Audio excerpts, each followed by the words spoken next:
Very good morning. So we were discussing regarding the valvular heart diseases. So in previous classes I have discussed regarding the mitral valve diseases.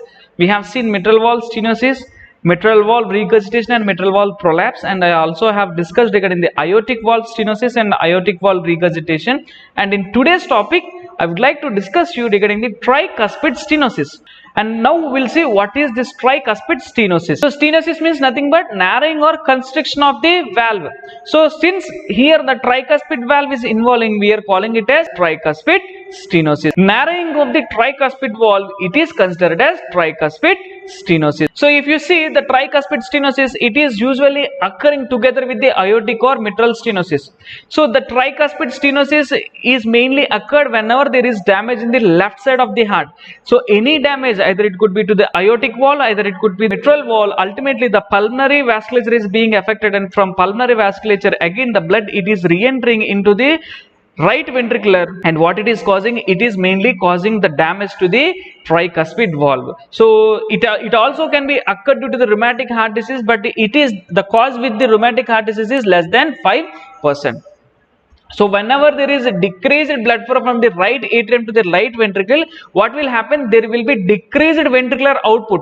So whenever there is decreased right ventricular output, there will be decreased left ventricular filling. So what it will happen? There will be ultimately decreased cardiac output. So it is very essential and it is very vital that when in a circulation, the pressure in the right atrium has to be maintained, and the pressure in the right ventricle it has to be maintained, and the pressure in the pulmonary vasculature it has to be maintained, and left atrium as well as left ventricle. So if the right ventricle is failing to give the required amount of blood to the left atrium, so what will happen? There will be decreased right ventricular output. So due to the decreased right ventricular output, there will be decreased left ventricular filling, and if there is decrease in the left ventricular filling, ultimately the cardiac output is being disturbed, and here you can observe the systemic pressure, means nothing but increased blood pressure.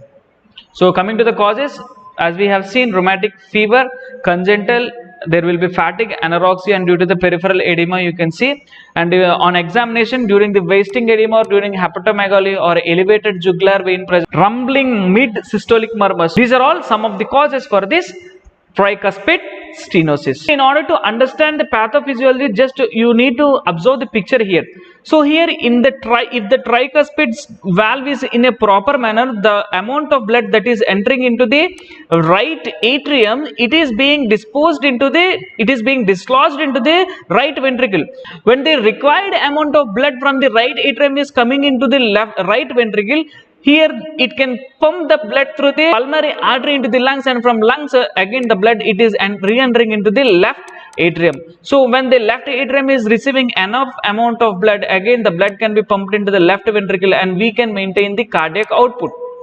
Because of some of the problems here we have seen, because of this rheumatic fever or congenital fatigue, or if there is anorexia, or if there is peripheral edema, so because of various problems, what is happening? If the tricuspid valve is being narrowed here, so the blood which is there in the right atrium, it cannot completely enter into the right ventricle. So automatically here the blood which is entering into the pulmonary artery, it is being decreased, and even the blood coming for the left atrium is being decreased, and the left ventricular blood is also being decreased, and it is resulting in the decreased cardiac output as well as hypotension. So what are all the symptoms that you can observe is, you can see hepatomegaly, you can observe the ascites, you can see peripheral edema, and you can also see the neck vein engorgement. So these are all some of the factors why you can observe the hepatomegaly or ascites or peripheral edema. Means here, if you see the circulation, the blood coming from the superior vena cava and inferior vena cava, it has to be get emptied.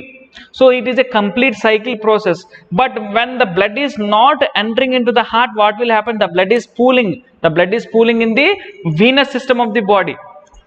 So whenever the blood is pooling, so it will try to go and settle in the extracellular places where it can accumulate, means mainly it can accumulate in the ECF places. So you can observe the ascites, you can observe peripheral edema, and also you can observe neck vein engorgement, because the pressure in the neck veins, they are increasing, and you can also observe the decreased cardiac output which is causing fatigue and hypotension. So coming to the investigation part, here we are mainly performing the history as well as physical examination. We are going for echocardiogram and we are going for the ECG. So in ECG we are checking the sinus rhythm, mainly because there will be right atrium enlargement, so which will cause lot of disturbances in the sinus rhythm. So they will definitely go for the ECG and they will go for chest x-ray. They will check whether the right atrium is in normal size or not, and they will also check the size of the pulmonary artery. So these are some of the investigations that were performed in the tricuspid stenosis. Coming to the treatment, mainly we are going for the salt restriction, and we are also giving them the diuretics, mainly because there is peripheral edema, there is ascites. So what will happen, we will try to drain out the extracellular fluid. And also, so if there is mitral valve stenosis, because of mitral valve stenosis, if the tricuspid stenosis is occurring, at that time we will go for the surgical vulvoplasty, and also we will go for the tricuspid valve replacement. So this was performed very occasionally. So if required, we will go for this tricuspid valve replacement. And also they are using the bioprosthetic valve. So what it will do, it will give better results when it is compared to the mechanical valve. So these are some of the factors that were involved in the tricuspid stenosis. Hope you understood what is tricuspid stenosis. I will discuss the nursing management in the coming slides. With this, I would like to end this session here. If you like the content, please like, share and subscribe the channel, and if you have any queries, please drop them in the comment box. Please drop them in the comment box. Thank you. Thanks for watching.